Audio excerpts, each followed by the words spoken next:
Hello दोस्तों, कैसे हो आप सब लोग। आई हो बहुत अच्छे होंगे आप सब लोग। मेरा नाम है हरिओम सिंह और बहुत बहुत स्वागत है आप सभी लोगों का हरिओम एजुकेशन यूट्यूब चैनल पर।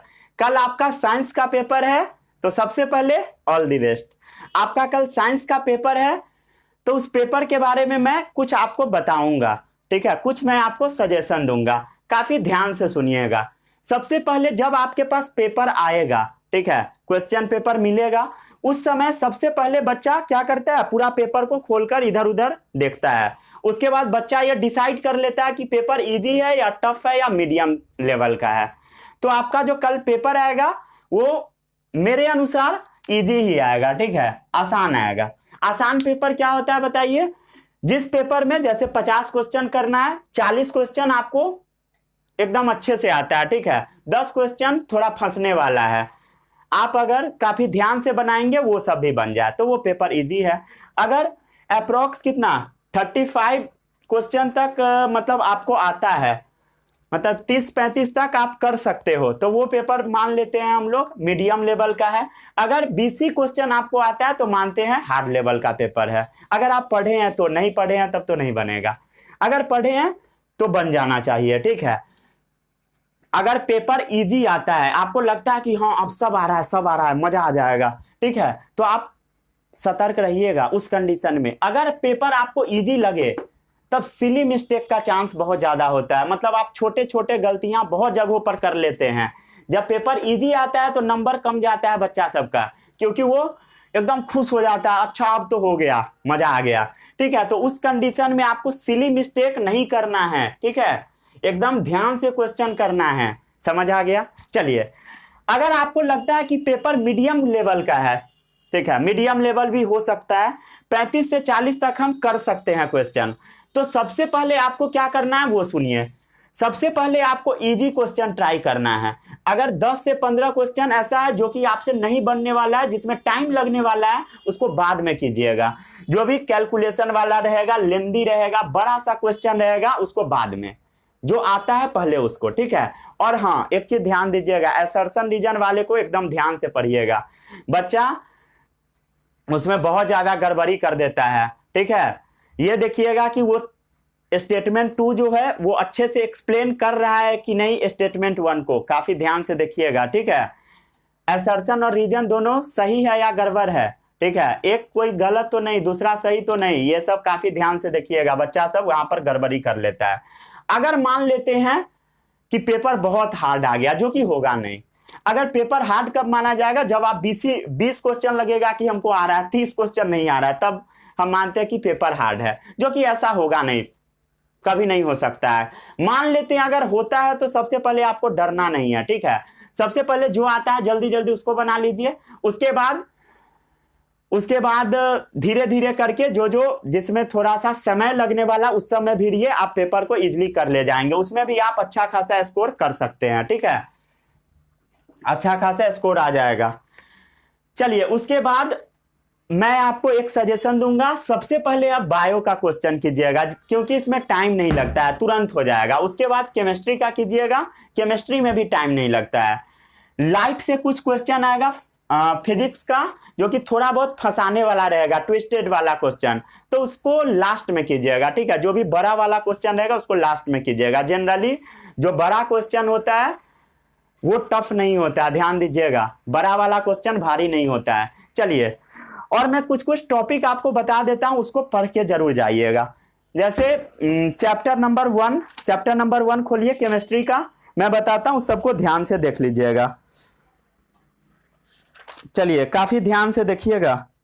बैलेंसिंग से एक क्वेश्चन जरूर आएगा, बैलेंसिंग, बैलेंस करने वाला, ठीक है। उसके बाद एक क्वेश्चन आएगा आपका टाइप्स ऑफ केमिकल रिएक्शन से, कॉम्बिनेशन का कुछ केस दे देगा, कुछ देगा डबल डिस्प्लेसमेंट का, कुछ देगा सिंगल डिस्प्लेसमेंट का। आपको बताना रहेगा कि कहाँ सिंगल डिस्प्लेसमेंट हो रहा है, कहाँ डबल डिस्प्लेसमेंट। रेडॉक्स रिएक्शन से क्वेश्चन जरूर आएगा। रेडॉक्स रिएक्शन सभी लोगों को याद है।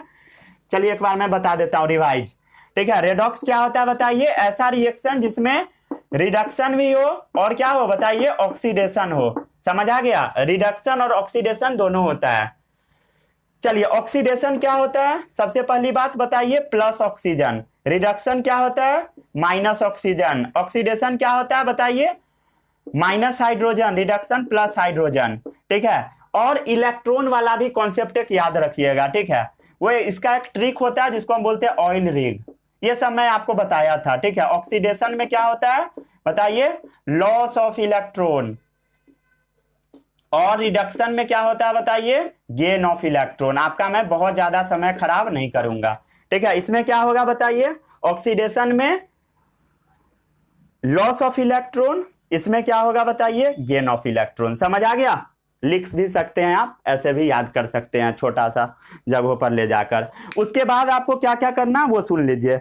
ऑक्सीडेशन हो गया, रिडक्शन हो गया, उसके बाद याद रखिएगा डबल डिस्प्लेसमेंट रिएक्शन, जिसको हम प्रेसिपिटेशन रिएक्शन भी बोल देते हैं, जैसे AgNO3 प्लस NaBr, ये भी क्वेश्चन इंपॉर्टेंट है।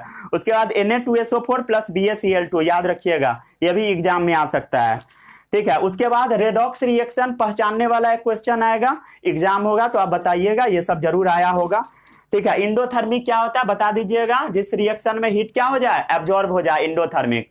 उसके बाद कुछ क्वेश्चन आ सकता है यहां से, कोरोजन से, ठीक है, और रेंसिडिटी से। रेंसिडिटी का दो चीज का फुल फॉर्म याद रखिएगा, BHA BST। BHA क्या होता है, ब्यूटाइलेटेड हाइड्रोक्सी एनिसोल, ठीक है, और BST क्या होता है, ब्यूटाइलेटेड हाइड्रोक्सी टोलुएन, याद रखिएगा। ये सब मैं आपको नोट्स दिया था, उसमें बता दिया था। उसके बाद सेकेंड चैप्टर में आइए, एसिड बेस में, तो केमिकल प्रॉपर्टीज ऑफ एसिड याद रखिएगा, ठीक है, केमिकल प्रॉपर्टीज ऑफ एसिड। उसके बाद एसिड में अगर हम पानी डालते हैं तब क्या होता है बताइए, H+ में टूटता है, बेस में पानी डालते हैं OH- में। एसिड में जब पानी डालते हैं तो उसका H+ H2O के साथ मिलकर क्या बना लेता है, हाइड्रोनियम आयन। आई होप आपको ये सब याद होगा। उसके बाद इंडिकेटर के बारे में एकदम रट लीजिएगा। लिटमस के बारे में याद है सभी लोगों को, याद है, याद करवा देता हूं। रेड लिटमस एसिड के प्रेजेंस में ब्लू कलर का हो जाता है, ब्लू लिटमस बेस के प्रेजेंस में, ठीक है, रुक जाइए, ठीक है। रेड लिटमस एसिड के प्रेजेंस में कैसा हो जाएगा, ब्लू, ठीक है। और क्या होगा बताइए, रुक जाइए एक मिनट, उल्टा लिख दिया।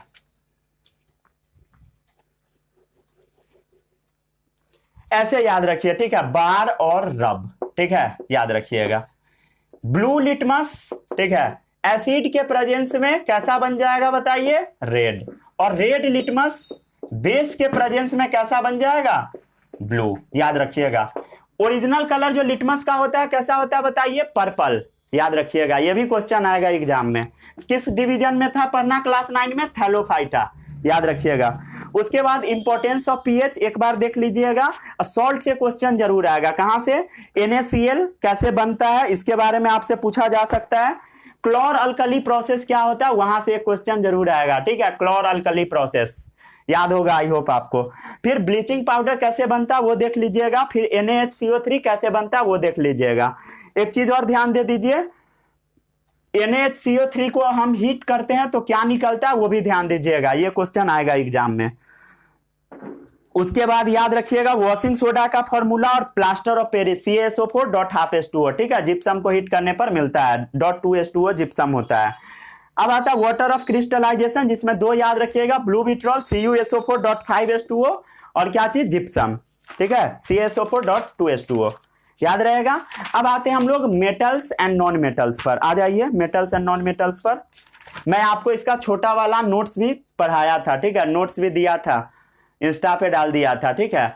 उसके बाद लेक्चर छोटा छोटा था, बस 1 घंटा, और एक मेटल्स एंड नॉन मेटल बहुत लंबा चैप्टर था, उसको भी मैं 2 घंटा में पढ़ाया था, ठीक है। अब क्या क्या याद रखना है वो देखिए, reaction of metal with oxygen एकदम ध्यान से रखिएगा।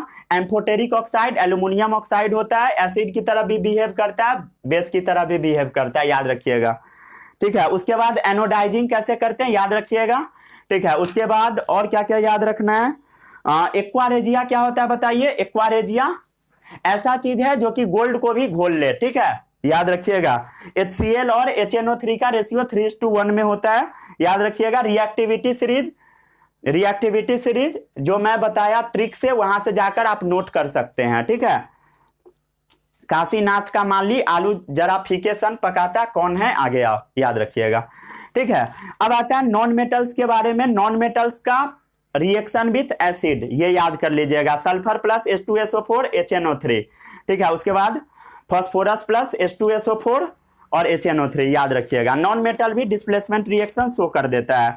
उसके बाद आपको याद रखना है occurrence of metal. Occurrence of metal में याद रखिएगा सिन्ने बार, ठीक है। सिन्ने बार को कैसे निकालते हैं, सिन्ने बार क्या होता है HgS। उसके बाद कॉपर ग्लैंड Cu2S, उसके बारे में याद रखिएगा। फिर आता है रोस्टिंग, कैल्सिनेशन और रिडक्शन, ये बहुत इंपॉर्टेंट है भाई। रोस्टिंग कैसे याद कीजिएगा, सुनिए। रोस्टिंग मतलब समझते हो ना, वो वाला रोस्टिंग मतलब गाली देना। गाली देने में सब कहाँ से शुरू करता है, साला, ठीक है। मतलब रोस्टिंग कहाँ से स्टार्ट होता है, बेसिक वाला रोस्टिंग साला से स्टार्ट होता है। मतलब सल्फाइड ओर को हम क्या करते हैं, ऑक्सीजन के प्रेजेंस में हीट करते हैं, ठीक है। जब आप किसी को गाली दोगे तब क्या होगा, ऑक्सीजन ज्यादा जरूरत पड़ेगा, क्योंकि डर भी लगता रहता है कहीं वो भी ना गाली देने लगे, ठीक है, कहीं पिटा ना जाए। तो याद कैसे रखिएगा, रोस्टिंग सल्फाइड ओर को ऑक्सीजन के प्रेजेंस में हीट करते हैं, ठीक है। अब एक और याद रखिएगा कैल्सिनेशन, जिसमें कार्बोनेट ओर को हीट किया जाता है ऑक्सीजन के एब्सेंस में, गलती नहीं कीजिएगा, ठीक है। और क्या सब था बताइए, इलेक्ट्रोलाइटिक रिफाइनिंग याद कर लीजिएगा। एलॉय भी याद कर लीजिएगा। अमेलगम क्या होता है उसके बारे में, सोडियम मर्क्यूरी, जिसमें एक मर्क्यूरी आ जाता है, वो हो गया एलॉय। समझ आ गया, सॉरी अमेलगम वो हो गया और एलॉय भी है। चलिए आगे बढ़ते हैं। अब आता है लाइट के बारे में, ठीक है। लाइट पे पहुंचिए, देख लेते हैं हम लोग एक बार, जल्दी जल्दी रिवाइज कर लेते हैं, ठीक है। रिफ्लेक्शन ऑफ लाइट से भी एक क्वेश्चन आ सकता है, कुछ दे देगा, एंगल ऑफ इंसिडेंस दे देगा और इधर वाला एंगल निकालवा लेगा, ठीक है। सरफेस और रिफ्लेक्टेड रे के बीच का एंगल निकलवा सकता है, तो निकाल दीजिएगा, ठीक है, निकल जाएगा इजिली। उसके बाद और क्या आ सकता है, कुछ टर्म आएगा, जैसे अपर्चर क्या होता है, सेंटर ऑफ कर्वेचर क्या होता है, रेडियस ऑफ कर्वेचर क्या होता है, ये सब पढ़ लीजिएगा एक बार। उसके बाद हाँ, एक क्वेश्चन जहां से आएगा वो क्वेश्चन है आपका रे डायग्राम। रे डायग्राम मिरर का एक जरूर आएगा, ठीक है, याद रखिएगा दिमाग में इस बात को, मिरर का रे डायग्राम एक जरूर आएगा। उसके बाद यूजेज ऑफ मिरर से भी एक क्वेश्चन आएगा। उसके बाद साइन कन्वेंशन याद कीजिए, ऊपर पॉजिटिव नीचे निगेटिव, लेफ्ट साइड क्या चीज, लेफ्ट साइड हो गया निगेटिव, राइट साइड पॉजिटिव, ठीक है। उसके बाद मिरर्स फॉर्मूला भी रट लीजिएगा, 1/v प्लस 1/=1/f, ठीक है। उसके बाद मैग्निफिकेशन क्या होता है, height of image by height of object, किसी को इसमें कोई भी डाउट, और -v/u भी होता है, ठीक है। उसके बाद और क्या क्या याद कर सकते हैं, रिफ्रैक्शन, रिफ्रैक्शन को काफी ध्यान से देख लीजिएगा। रिफ्रैक्शन का जो रेक्टेंगुलर ग्लास स्लैब होता है उसका डायग्राम जरूर आएगा एग्जाम में, पेपर खत्म होगा आप हमसे मिलिएगा। लेटरल डिस्प्लेसमेंट भी पढ़ लीजिएगा। लेटरल डिस्प्लेसमेंट क्या होता है, वो जो लाइट जाता है कितना वो रास्ता अपना भटक गया, वो क्या है, लेटरल डिस्प्लेसमेंट, याद रखिएगा, ठीक है। वहां से एंगल ऑफ इमरजेंस पूछ लेगा, एंगल ऑफ रिफ्रैक्शन भी पूछ लेगा, उस सबको ध्यान से पढ़िएगा। और ये जरूर ध्यान दीजिएगा लाइट का डायरेक्शन, ठीक है, लाइट कहां से कहां जा रहा है। क्वेश्चन इजी आएगा ऐसा वाला, इजी तो उसमें बच्चा सिली मिस्टेक करके आता है, ठीक है, जो कि आपको नहीं करना। रिफ्रैक्टिव इंडेक्स क्या होता है, sine i by sine r, याद रहेगा। उसके बाद लेंस से रिलेटेड एक क्वेश्चन आ जाएगा, एक टर्म से रिलेटेड आएगा, मतलब वही प्रिंसिपल फोकस क्या होता है, ऑप्टिकल सेंटर क्या होता है, radius of curvature, centre of curvature, ठीक है, इससे रिलेटेड आ सकता है। कितना उसमें प्रिंसिपल फोकस होता है, ये सब आ जाता है कई बार, बता दीजिएगा जल्दी से। अपर्चर क्या होता है, डायमीटर किसी भी चीज का, लेंस का हो चाहे उसका हो, मिरर का। अब आता है इमेज फॉर्मेशन से एक क्वेश्चन फिक्स है, लेंस का भी। चलिए और क्या याद रखना है, लेंस फॉर्मूला याद रखिएगा, 1/v माइनस 1/1/f, ठीक है, उसमें प्लस था इसमें माइनस। इसमें भी मैग्निफिकेशन पूछा जा सकता है, height of image by height of object, इसमें v/u होगा, उसमें -v/u था, ठीक है, याद रहेगा। और हाँ, पावर से एक क्वेश्चन आएगा, पावर का फॉर्मूला याद रखिएगा, क्या होता है पावर, 1/फोकल लेंथ, ठीक है। फोकल लेंथ हमेशा मीटर में लेना है, बच्चा सेंटीमीटर में क्वेश्चन दे देता है, मीटर में कन्वर्ट नहीं करता, बना देता है, खुश होकर आता है, घर पे पहुंचता है, उसको लगता है कि इस बार तो फोड़ दिया, बस सब गड़बड़ हो जाता है, ठीक है। चलिए आगे बढ़ते हैं। नेक्स्ट चैप्टर बहुत ज्यादा इंपॉर्टेंट है, human I and the colourful world, जिसमें प्रिज्म से रिलेटेड क्वेश्चन आएगा। तो नीचे से ऊपर जाता है, जैसे प्रिज्म पे लाइट पड़ेगा तो कैसे 7 कलर में टूटता है, ध्यान दीजिएगा, ऐसे विप की ओर, ठीक है। नीचे से भी शुरू होता है, बच्चा सब ऊपर से करके आता है, ठीक है, ये कैसा कर रहा है बताइए, मैक्सिमम डेविएशन। डेविएशन क्या होता है, कितना ज्यादा रास्ते से भटक गया, वो क्या है बताइए, मिनिमम डेविएशन, मिनिमम डेविएशन, ठीक है। उसके बाद इसका वेवलेंथ आपसे पूछ लेगा, क्या होगा बताइए, हाई होगा, ठीक है। इसका कैसा होगा, लो होगा। यहां से एक क्वेश्चन आएगा, ठीक है। पेपर खत्म होगा, मिल लीजिएगा। उसके बाद आता है और क्या है, हाँ यहां से क्वेश्चन जरूर आएगा, ट्विंकलिंग ऑफ स्टार, तारा क्यों टिमटिमाता है बताइए, क्योंकि उसका साइज बहुत ज्यादा है और एटमॉस्फेयर में रिफ्रैक्शन के बाद वो हमारे आंख तक पहुंचता है, इसके वजह से। उसके बाद आकाश ऊपर क्यों दिखाई देता है, ठीक है, ये भी क्वेश्चन आ सकता है। प्लैनेट क्यों ट्विंकल नहीं करता, क्योंकि प्लैनेट का डिस्टेंस बहुत कम है, इसके वजह से, ठीक है, याद रखिएगा। Advance sunrise and delayed sunset याद रखिएगा, ठीक है। 2 मिनट पहले सूर्य लगता है कि उग गया है, लेकिन सनराइज हुआ नहीं रहता है, क्यों, एटमॉस्फेरिक रिफ्रैक्शन के कारण, ठीक है। और क्या होगा, 2 मिनट बाद तक लगता है कि सूर्य डूब गया रहता है, लेकिन 2 मिनट बाद तक लगता है कि अभी उगा ही है, ड्यू टू एटमॉस्फेरिक रिफ्रैक्शन। उसके बाद आता है स्कैटरिंग ऑफ लाइट, किसी भी ओपेक ऑब्जेक्ट के ऊपर लाइट पड़ेगा, इधर उधर फैल जाएगा, वही स्कैटरिंग है।